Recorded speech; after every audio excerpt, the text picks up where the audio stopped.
Hi friends, welcome to Usha Chinnu YouTube channel. ಇವತ್ತು almost ಸಂಜೆ ಮೇಲೆ ನಾನು ಬ್ಲಾಗ್ನ ಸ್ಟಾರ್ಟ್ ಮಾಡಿದ್ದೀನಿ. ಗೈಸ್, ಇವಾಗ ಕುಕ್ಕಿಂಗ್ ಸ್ಟಾರ್ಟ್ ಮಾಡೋಣ ಅಂತ ಅಂದ್ಕೊಂಡಿದ್ದೀನಿ.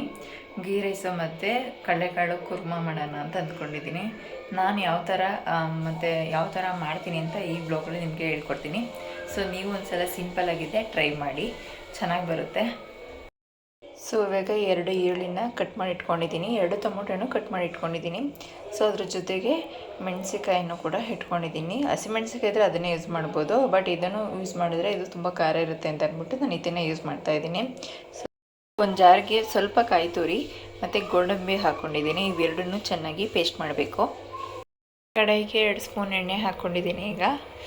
ಸೊ ಈಗ ಕಟ್ ಮಾಡಿರೋದನ್ನು ಇಲ್ಲಿಗೆ ಒಗ್ಗರಣೆ ಮಾಡಬೇಕು.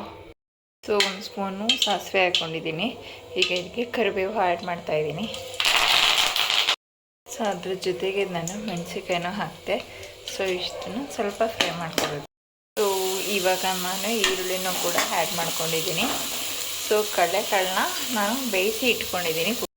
ಸೊ ಇವಾಗ ಟೊಮೊಟೊನೂ ಆ್ಯಡ್ ಮಾಡ್ಕೊಂಡಿದ್ದೀನಿ. ಇದಕ್ಕೆ ನಾನೀಗ ಬೆಳ್ಳುಳ್ಳಿ ಪೇಸ್ಟು ಕೂಡ ಆ್ಯಡ್ ಮಾಡ್ತಿದ್ದೀನಿ 1 ಸ್ಪೂನು. ಸೊ ಈಗ ಬೆಳ್ಳುಳ್ಳಿ ಪೇಸ್ಟ್ ಇದಕ್ಕೆ 1 ಸ್ಪೂನ್ ಆ್ಯಡ್ ಮಾಡಿದ್ದೀನಿ. ಚೆನ್ನಾಗಿ ಒಂದು ಸ್ವಲ್ಪ ಫ್ರೈ ಮಾಡ್ಕೋಬೇಕು. ಅದ್ರ ಜೊತೆಗೆ ನಾನು ಒಂದು ಅರ್ಧ ಸ್ಪೂನಷ್ಟು ಅರಿಶಿನ ಪುಡಿನೂ ಕೂಡ ಆ್ಯಡ್ ಮಾಡ್ಕೊತಾ ಇದ್ದೀನಿ.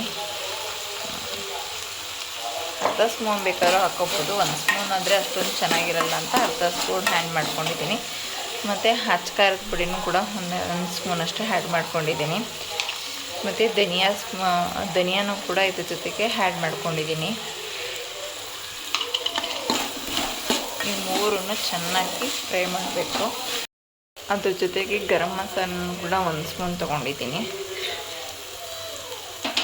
ಸೊ ಈಗ ಇಷ್ಟು ನಾವು ಚೆನ್ನಾಗಿ ಮಿಕ್ಸ್ ಮಾಡಬೇಕು. ಸೊ ನಾವು ಬೇಯಿಸ್ಕೊಂಡಿರೋಂಥ ಕಡಲೆಕಾಳನ್ನ ನಾನು ಇದಕ್ಕೆ ಆ್ಯಡ್ ಮಾಡ್ತಾಯಿದ್ದೀನಿ. ಈಗ ನೀರು ಸಮೇತನೇ ಆ್ಯಡ್ ಮಾಡ್ಕೋಬೇಕು. ಸೊ ಈಗ ಮಿಕ್ಸ್ ಮಾಡ್ಕೋಬೇಕು. ಸೊ ಈಗ ಗೋಡಂಬಿನೂ ಮತ್ತು ಕಾಯಿನ ಪೇಸ್ಟ್ ಮಾಡಿ ಇಟ್ಕೊಂಡಿದ್ದೀನಿ. ಇದನ್ನು ಆ್ಯಡ್ ಮಾಡಬೇಕು ಇದಕ್ಕೆ. ಸೊ ಪೇಸ್ಟ್ ಮಾಡಿ ಇಟ್ಕೊಂಡಿರೋದನ್ನು ಕೂಡ ನಾನು ಇದಕ್ಕೆ ಆ್ಯಡ್ ಮಾಡ್ತಾಯಿದ್ದೀನಿ. ಇದೆಲ್ಲ ಮಿಕ್ಸ್ ಮಾಡಿ ಬೇಯೋಕ್ಕೆ ಅಂತ ಬಿಡಬೇಕು. ಎಷ್ಟು ನೀರು ಬೇಕೋ ಅಷ್ಟು ಹಾಕೋಬೋದು, ಬಟ್ ನಾನು ಮಾಡ್ತಾಯಿದ್ದು ಒಂಥರ ಕರಿ ಥರ ಅಲ್ವಾ, ಸೊ ಅದಕ್ಕೋಸ್ಕರ ಈ ಥರ ಮಾಡ್ತಾಯಿದ್ದೀನಿ, ಗ್ರೇವಿ ಥರ. ಸೊ ಸ್ವಲ್ಪ ಗಟ್ಟಿ ಇದ್ದರೆ ಚೆನ್ನಾಗಿರುತ್ತೆ. ಚಪಾತಿಗೂ ಬೇಕಾದ್ರೂ ತೊಗೋಬೋದು, ಮತ್ತು ಗೀ ರೈಸ್ಗೂ ಬೇಕಾದರೆ ಆ್ಯಡ್ ಮಾಡ್ಕೋಬೋದು. ಸೊ ಈಗ ನಾನು ರುಚಿಗೆ ತಕ್ಕಷ್ಟು ಉಪ್ಪು ಹಾಕ್ತಾಯಿದ್ದೀನಿ.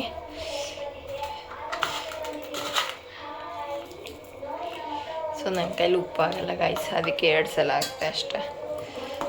ಸೊ ಈಗ ಚೆನ್ನಾಗಿ ಬೆಂದಿದೆ. ಸೊ ಇದಕ್ಕೆ ಫೈನಲ್ ಆಗಿ ನಾನೀಗ ಕೊತ್ತಂಬರಿ ಸೊಪ್ಪನ್ನ ಹಾಕ್ತಾಯಿದ್ದೀನಿ. ಸೊ ಕಡಲೆಕಾಳು ಗ್ರೇವಿ ರೆಡಿಯಾಗಿದೆ. ಸೊ ಒಂದು ಸಲ ಟೇಸ್ಟ್ ಮಾಡಿದ್ರೆ ತುಂಬ ಚೆನ್ನಾಗಿರುತ್ತೆ. ಸೊ ಚೆನ್ನಾಗಿ ಮಿಕ್ಸ್ ಮಾಡಿದ್ರೆ ಮುಗೀತು, ಕಡಲೆಕಾಳು gravy ready. So guys, finally gravy ರೆಡಿಯಾಗಿದೆ. ಇದನ್ನು ಚಪಾತಿಗೆ, ವೈಟ್ ರೈಸ್ಗೆ, ಗೀ ರೈಸ್ಗೆ 3ಕ್ಕೂ ಕೂಡ ತಿನ್ಬೋದು, ಚೆನ್ನಾಗಿರುತ್ತೆ ಟೇಸ್ಟು. ನಾನು ಇದು 2ನೇ ಸಲ ಮಾಡ್ತಿರೋದು. ಸೊ ಫಸ್ಟ್ ಸಲ ಮಾಡಿದಾಗೂ ತುಂಬ ಚೆನ್ನಾಗಿ ಬಂದಿತ್ತು, ಅದಕ್ಕೆ 2ನೇ ಸಲ ಟ್ರೈ ಮಾಡಿದೆ. ಇವತ್ತು ಗೀ ರೈಸ್ ಮಾಡ್ತಿದ್ದೀರಲ್ಲ, ಅದಕ್ಕೆ ಗೀ ರೈಸ್ ರೆಸಿಪಿ ಏನಕ್ಕೆ ತೋರಿಸಿಲ್ಲ ಅಂದರೆ ಎಲ್ಲ ಆಲ್ಮೋಸ್ಟ್ ಗೊತ್ತಿರುತ್ತೆ. ಗೀ ರೈಸ್ ಏನು ತುಂಬ ಈಸಿ ಮಾಡೋದು ಬಾತ್ಗಿಂತ. ಸೊ ಅದಕ್ಕೋಸ್ಕರ ಅದನ್ನು ನಾನು ತೋರಿಸ್ತಿಲ್ಲ.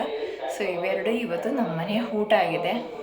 ಸೊ ತುಂಬ ಜನ ಬಂದಾಗ ಇದನ್ನು ಮಾಡಿಕೊಂಡ್ರೆ ಬೇಗ ಆಗುತ್ತೆ. ಬೇಗ ಅಂದರೆ ತುಂಬ ಬೇಗನೆ ಆಗುತ್ತೆ. ಟೊಮೊಟೊ ಜಸ್ಟ್ ಬೇಗ ಆಗುತ್ತೆ, ಸೇಮ್ ಅಷ್ಟೇ. ಇದು ಕಡಲೆಕಾಳನ್ನು ಮಿಕ್ಸ್ ಮಾಡ್ತೀವಿ ಅಷ್ಟೇ. ಕಡಲೆಕಾಳು ಪಾತ್ರೆಲಾದ್ರೂ ಬೇಯಿಸ್ಕೋಬೋದು, ಕುಕ್ಕರ್ಲಾದರೆ ಒಂದು 2-3 ವಿಸಿಲಾದರೆ ಸಾಕು. ಸೊ ನಾನು ಪಾತ್ರೆಯಲ್ಲೇ ಬೇಯಿಸ್ಕೊಂಡೆ.